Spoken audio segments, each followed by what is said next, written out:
I told you. Aren't you glad we went inside? That tea tape in particular was quite a find. Combined with that ballet flyer, it has some grave implications. Why do you look like you're enjoying this? If that's what we found on day one, I shudder to think where this is going to end up. Quit your whining. Just admit it's been a worthwhile night. We even heard the rumored scream. It must be a spirit, probably the screaming author's doing. The spirit's all that remains of Yakumo Miroku. Or is it someone else entirely? I can't wait to find out. She's just Hazuki, but like older. It's only a matter of time before the cops show. We better split up. We'll meet back at the Black Rabbit at the same time tomorrow night. Yeah, sounds good to me. Oh, that's right. Kojima, don't forget to buy batteries. I'll try anything once, but I'm not doing that again. Ugh, what a pain in the ass. We part in front of the Miroku residence and take our own separate paths to the station. As I walk by myself down the street, I think about what I heard on the tea tape. That might just be the crazy tip of the psycho iceberg of stuff hidden in the Miroku residence. Probably. If I see anything creepy, I'll actually press it next time. I catch my train, and by the time I get back to Kisoji Station, it's already past midnight. I'd better go home and get some rest.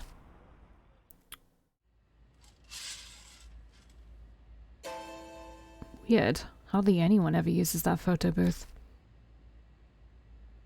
I don't like it.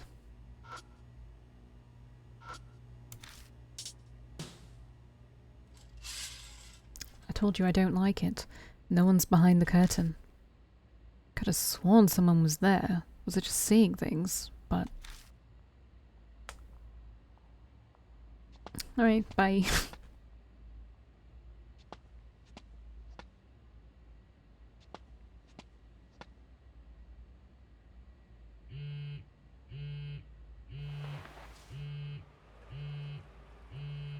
A text.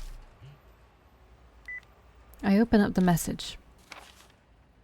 How are you? It's D-Man. I've prepared your next riddle. Decipher it to receive your analysis record. Search the monster that raises its voice when awoken.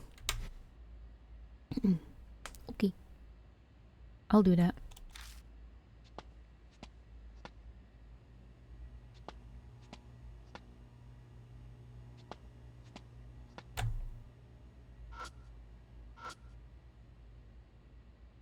I find a card inside. A D card. I lower my gaze to the writing on the card. The sound of a flute. A young girl appears. The Shinza rumor is of a ghost with white hair, a child doll in a kimono. It said the tune Night of a Full Moon means she's shown herself. She lures people to play her game, different for each person, from finding items to courage tests, but each has a certain condition to be met for survival. Meet the condition, survive. Otherwise, they most likely die. Having never spoken to any of the players, I can't confirm for sure. It's still only a rumor, but if the reason why I haven't talked to them is that those who challenge her game end up dead, then I suspect that there's no way to escape her death game once you've met her. Past urban legends like Girls Play and Kakuyako share many similarities with this one. While researching, I learned it's been repeating every few years since the war ended. I must look further, and that's where you come in. It is fortunate that you are in this exact situation. You're the very person I need to talk to regarding this rumor. Why is she called Kakuya, and why does she take doll form? Why play games, and what role does she play? Is she a guide to death, or the reverse, or neither? Is she connected to the fairy tale named legends seen often in recent years? Find out and escape the game alive. If worst comes to worst, I'll gather your ashes for you. Thanks. That's very sweet. Where the hell's he hiding these cards? Too much effort to worry about it. May as well go home and get some sleep. Sure. I solved D-Man's riddle, so I head home feeling pretty satisfied with myself.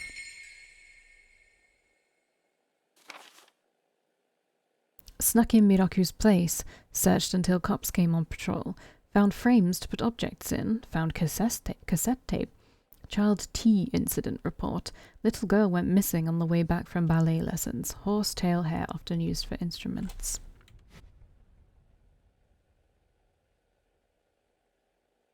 Okay, I'm tired. Apparently, I need to go to the bathroom. I could take a shower. I open the door and go inside.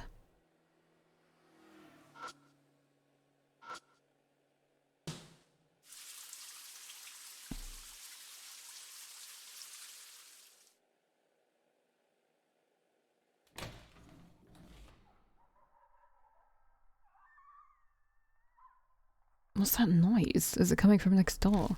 A movie or maybe a video game? How paper thin are these walls? Shit, that's loud. The noise won't stop. My temper's hanging by a thread. Would punching the wall work? Sure. It finally stopped. Maybe I'll water the plants. What plants? We to examine the stove? This'll work. Oh, the kettle. That looks like the right amount. Oh, the cactus. Okay. Well, the thing you have to water like once a month. I water the plant. Alright, this should do it. That's it. Alright. Good night. Good Nacht. I'm weirdly sleepy.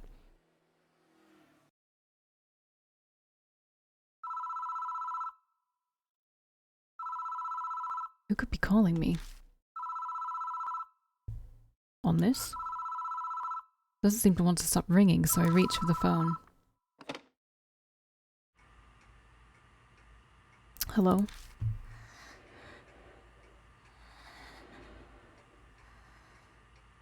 The other end of the line's silent. All I hear is breathing. Huh? What the hell? Hey, what do you think you're doing?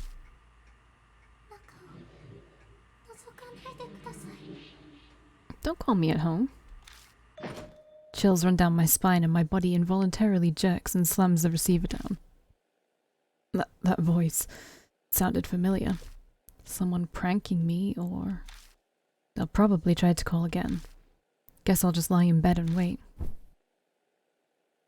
I shut my eyes and wait. The room is quiet and it doesn't seem like anything's gonna happen. I must be tired after all. My consciousness slowly fades. Luckily, I'm not bothered by another phone call. Yes, a lot happened today.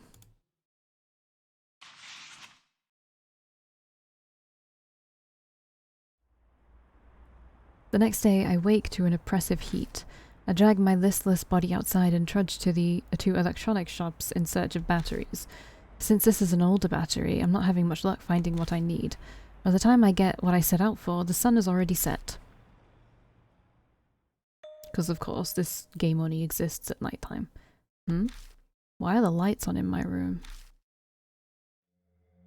That's strange. I'm sure I shut them off when I left. I can hear faint sounds from the other side of the door. Something's definitely inside. It must be a ghost. I know it's ridiculous, but nervous sweat beads up and a cold drop runs down my back. All the crazy and disturbing events of the past few nights have my emotions running high. It's probably Aunt Natsumi, really. I hold my breath. I grab the doorknob and slowly turn it. There's no resistance. It's unlocked. Or rose. I don't actually know. I breathe in and cautiously crack the door open. Hey, welcome back. Oh, here it is. Ah, rose. There we go. I let myself in. What are you doing in my apartment? I wanted to talk with you before we headed to the Black Rabbit. So you picked my lock. Yeah, waiting outside would have been so boring. What, does it bother you? No, I'm good. Calm and composed, I see. What a mature young man. So, what do you want to talk about? I'm sure you've heard all about me from Ban, so I don't see what else you'd want to know. I've heard about the underground matches, Ami's abduction, and Kubitaro's case too. There was something I needed to hear, and I needed to hear it directly from your mouth. Blood metry, that strange power you claim to have. Do you know something about it? Yes, though it's just a hypothesis. That's better than me. I don't know the first thing about it. This music is so loud. Sorry. My cold's coming back. I suppose if I'm to be your teacher, I can't really turn down such a sincere request. That mysterious power of yours is an extension of your intuition. You might know it better as your sixth sense, a little something that warns you of danger. You're saying it's like my instincts? Yes, you could call it that too. Everyone possesses it to some extent, however your sixth sense is unusually keen. It's probably why you never lost any of those underground matches. Of course, you also had the physical abilities and reflexes to react to the danger you sensed. I can kinda get a sense for what she's saying. When I focus during a fight, I just become so much more aware of my surroundings. That's gotta be that sixth sense. But the true value of your sixth sense isn't limited to that. Animals are fascinating, you know. Abilities that aren't necessary for survival are pruned. On the other extreme, they can awaken new abilities if they need them to survive. Do you understand what I'm trying to say? The day Ami disappeared, I met Kaguya. I knew that my life was in grave danger. You're saying that meeting awoke my sixth sense, this bloodmetry power. Precisely. You're an excellent disciple. But not every person gains some great new power when they face imminent danger. I believe in your case that you likely already possess that ability. Perhaps a parent or ancestor of yours had spiritual powers. Don't ask me. My mother was just a normal woman. She didn't have any weird powers. And what about your father? I don't even know what the guy looks like. All I know is that he abandoned my mum. I see. I apologize if I upset you. Nah, I don't care. Anyway, you sure know a lot about the spirit world and all that. I must say, it's nice to have a disciple who views my skills with such respect. But all my friends know everything we've just discussed. It's common knowledge. Wow, what kind of friends are those? You got a group of supernatural fanatics or something? A certain sponsor has hired me to investigate spirits and supernatural activities. And Ban's helping me with that. A group that investigates spirits? Sounds like something from a comic book. So who's this sponsor of yours? The head of a distinguished family you've heard of. He has some strange abilities himself. He uses a peculiar way of thinking to solve supernatural cases most people wouldn't consider. Like defending a spirit's attacks with a plastic sheet and broken umbrella. It's quite reckless. What the hell kind of idiot is that? He looks like your basic, sullen, middle-aged man. It goes without saying that he's not my type. He's currently on an overseas business trip with a friend, which is why I have to traipse around investigating cases now. Although thanks to that situation, I was able to meet a wonderful young man like you. Well then, it's about time. I think she's talking about the protagonist from Deathmark, by the way. I don't remember seeing her in that game, but I genuinely don't remember that much about it. I think Deathmark I did actually play in 2020, so... we should get going. Maybe, or 2021. By the way, Kojima, do you happen to know if anyone's committed suicide in the apartment before? How should I know? Why would you just ask that out of the blue? There's an extremely ominous presence in the apartment. I didn't want to worry you, so I wasn't going to mention it, but I changed my mind. Have you experienced any unusual phenomena here? Yeah, a bunch of weird things have happened. I almost died once too. And yet, you seem pretty unfazed. Well, obviously I didn't die. And so much strange stuff has been happening lately that I might just be getting used to it. You're a pretty carefree kid. I sense a power in the apartment that draws spiritual beings to it. Like a famous suicide spot or a haunted area. Well, thanks. I feel all warm and fuzzy now. So what am I supposed to do? Without knowing what's causing it, it's hard to recommend an effective approach. Moving out would be the easiest solution. I really don't have time for that. And anyway, I'm not some weakling that's gonna move just because of some stupid ghost. I figured you'd say that. It's your life. Do whatever you like. But if it starts getting on your nerves, just come talk to me. When we arrive at the Black Rabbit, the lights are on. Oh, welcome. Aunt Natsumi is there and she looks exhausted. I wasn't expecting to see you here. Yes, I won't be here long though. I have to meet with a new detective. Her eyes are completely lifeless, although that's to be expected. For 2 weeks now, she's been doing anything and everything she can think of to find Ami. Police, detectives, flyers, the internet, none of it's helped. Would it help if I told her that Ami is alive and being held hostage somewhere, even if I did tell her that there still wasn't anything she'd be able to do about it? Worse, if she gets involved, she could end up dying, just like Maruhashi. Despite that, should I still tell her what I know about Ami's situation? Okay. Hey. Sorry, Akira. I have an appointment with the detective. We'll talk some other time, okay? Aunt Natsumi quickly leaves. After a bit, Rose, who was waiting outside, comes in. So, that was your aunt? She seemed so distraught. It was painful to even look at her. Hey, sorry I'm late. That mahjong game got intense at the end.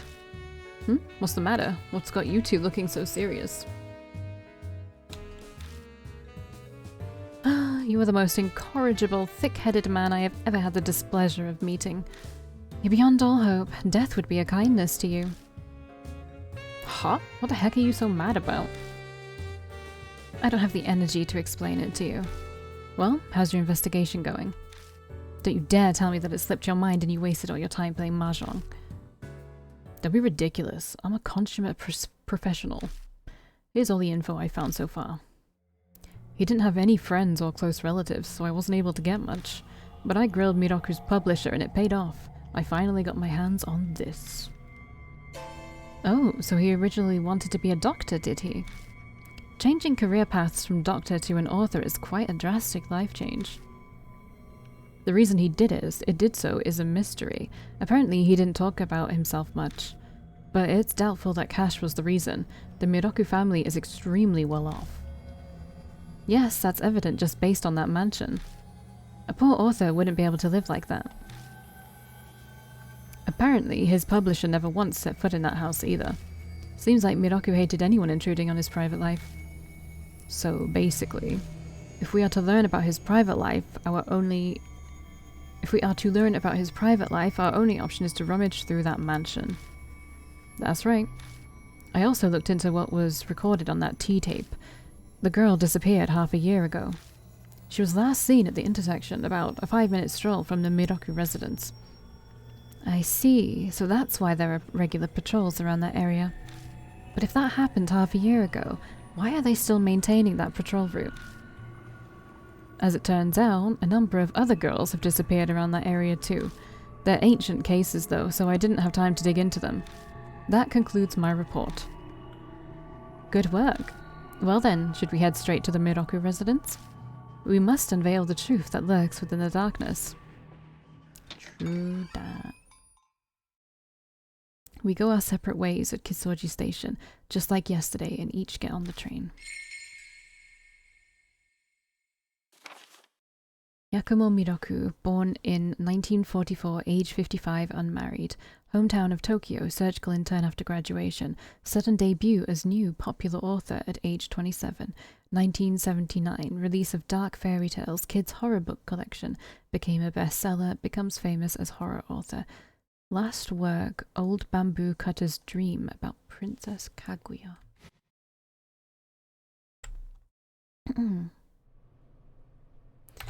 I reached the Miroku residence without any particular trouble today.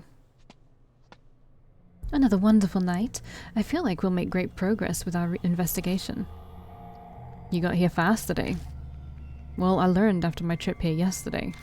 Anyways, same plan as yesterday? Yeah, you and someone else go investigate. The other one stays behind to keep watch. Sounds alright with you? Yeah, that's fine. Well, if there is a flaw to this plan... Ban looks towards the Miroku residence. It might be the fact that we already explored most of the mansion yesterday.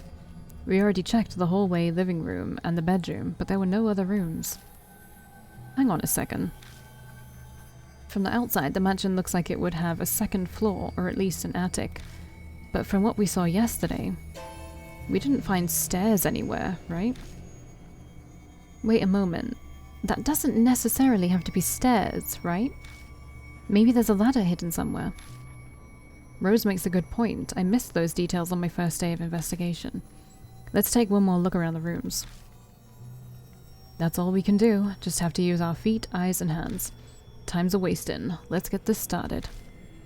Alright. Sadly, we have to choose ban this time. Alright. Rose, you be on the lookout. No problem. Leave it to me. I'll see you both later. Alright, let's go. Eat it.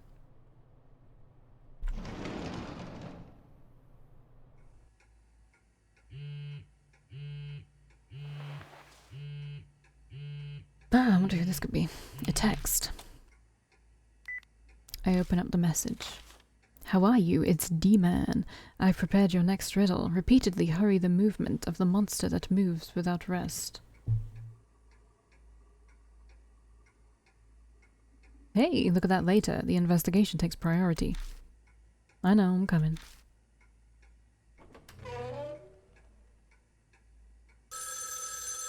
What? Another phone call. As we stepped into the living room, the loud ringing suddenly stopped. Don't surprise me like that. I should check it out just in case. Wait, what do I need to do? I need to examine this. There's an old pendulum clock on the wall. I need to...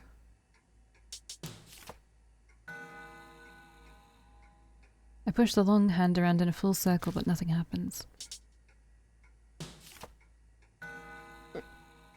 I push the long hand around in a circle, but nothing happens. When I spin the long hand, the clock makes a noise. I open the glass door and a card falls out of it. I lower my gaze to the writing on the card. Email sent by the devil. If you read them, you'll kill someone. Some murderers have mentioned this urban legend when interrogated. The motives for the murders are unknown, as the attackers claim to be tempted by an evil spirit. In some cases, the victim and killer had never met. The only thing in common in each case was mention of the devil. No traces of these mails were found, and no one remembered the contents exactly, except the subject line. It was that ex-detective guy who told me about these cases, though they came from a police officer he knew. Unluckily for me, this was the exact kind of case I enjoy. They're fun to work on, but I never got any compensation for it. I went and put an ad in a magazine with a warning not to open the mail, in hopes of finding someone who knew something. I got one response and met with them. My purpose then was to identify the sender. The IP address provider didn't exist, and I hit a dead end. A few months passed after I started investigating. That's when I got the mail myself on my cell, like it was coming after me. I went mad with joy when I saw devil mail in the subject line. What do you think was inside? An endless string of 4 letters. L-I-Z-A. You know, I feel like I've seen an AI with that name, but that's not important right now. Those letters sound familiar? It was a case for Mr. K. This has gotten long, so time to wrap up. But there's one more thing I'd like to mention that might be making you curious. That is, of course, who killed me? Don't be alarmed. The reason's not important, but curses have no effect on me. At any rate, the ex-detective's on the L-I-Z-A case, so focus on your own problem. Best of luck to you. Why even tell me about it, dude? I don't understand. What? Some kind of card game? Honestly, I'm not really sure. The pendulum swings without stopping.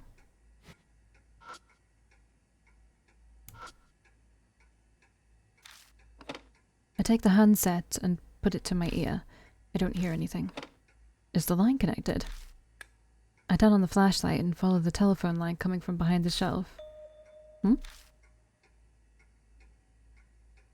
I notice that something's stuck in between the storage shelf and the wall. I try wedging my hand in, but the crevice is too small and I can't reach it. Find something? There's something stuck between the shelf and the wall. The space is so tight my hand can't reach inside. Then let's move the shelf. Yeah, that's probably the best way. Okay.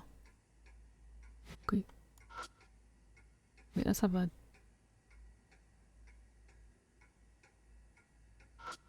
Nothing creepy still. Okay,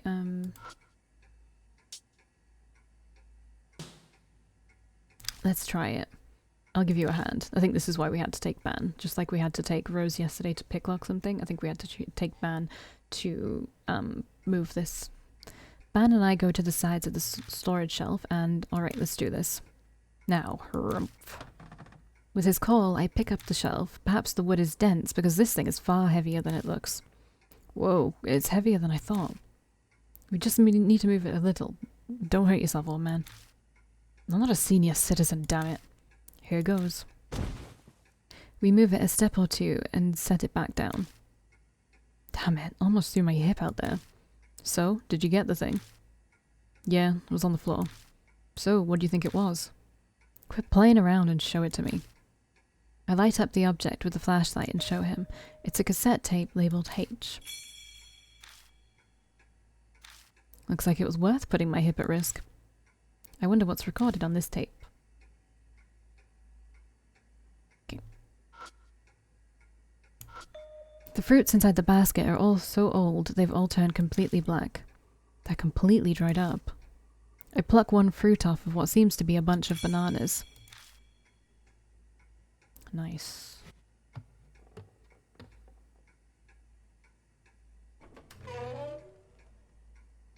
Oh, the shape's still there. Kill me. Should I look at it?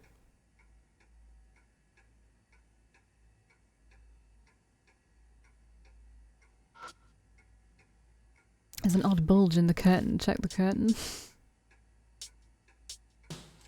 I pull the curtain back to see what's causing it. Huh? Nothing's here. No sign of anything that had caused the curtain to bulge. Even things out the window look normal. So it was just wrinkled or something. Yeah, it looked wrinkled, bro. Looked wrinkled. Okay, nothing about the boombox is different. There's no tape in it and the battery is just as we left it yesterday. Oh, that's right. I remember that I bought the replacement battery. I take the new battery from my pocket and swap the batteries. Oh, you're prepared. We shouldn't have any problems playing the tape now. Right, let's play the tape. I almost put the dried fruit into it. I put tape H into the boombox. I press the play button. No sound comes out of the speakers. Hey, you sure that battery is good? Well, the tape is spinning just fine. Maybe it hasn't gotten to the part where the sound... Suddenly, the phone from the next room rings. What the heck's going on? Are we supposed to answer the phone? But... the tape is still spinning inside the boombox. Let's go take a look. Yes, please. It does my fucking nut in. It's the loudest sound.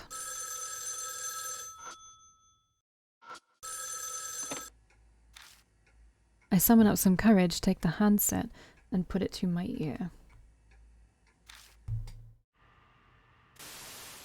Radio noise. I hear something that sounds similar to when tapes are played back. I listen to the headset, just hoping to hear something else.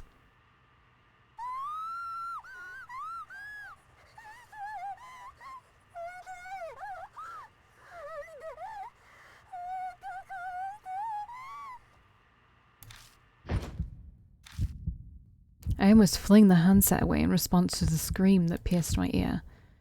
Hey, what happened? I'm alright, it's nothing.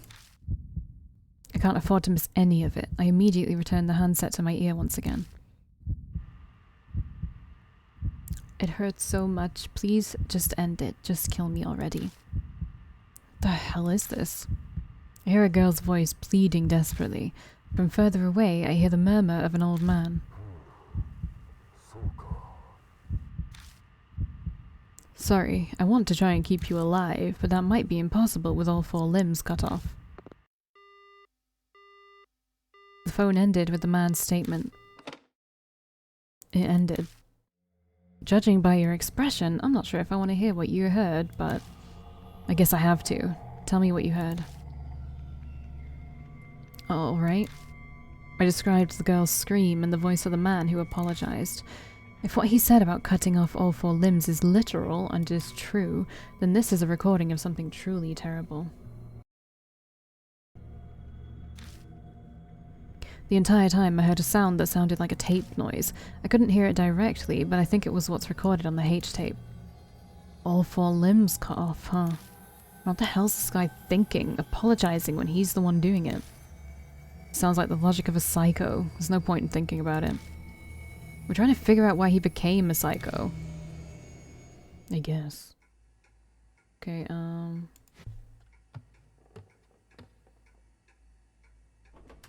this is a mansion, but it has like 2 doors. Oh, that's creepy.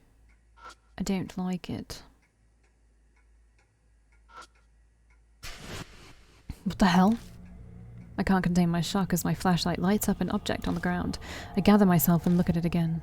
Is this a doll? The object sitting on the bed seems to be a little girl doll. I'm no doll expert, but I can tell it's no more sloppily made than the Kakuya doll.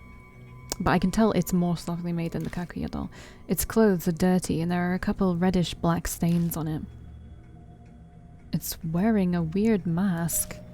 What the hell is this mask supposed to be? It has a beak, so is it a bird? Who cares? Let's check it out. Yeah, that sounds like a good idea. I try pulling on the mask to remove it, but it won't budge, almost as if it's glued on. I ignore it for now and take a look at its clothes. I notice a reddish-black stain there. I wonder if that's blood. Looks like blood. Maybe I'll give it a try. I let out a breath to relax and press my fingertip to the blood.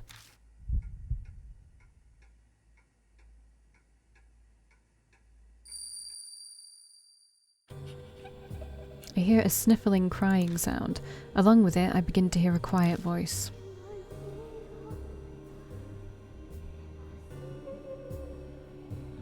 I'm famished.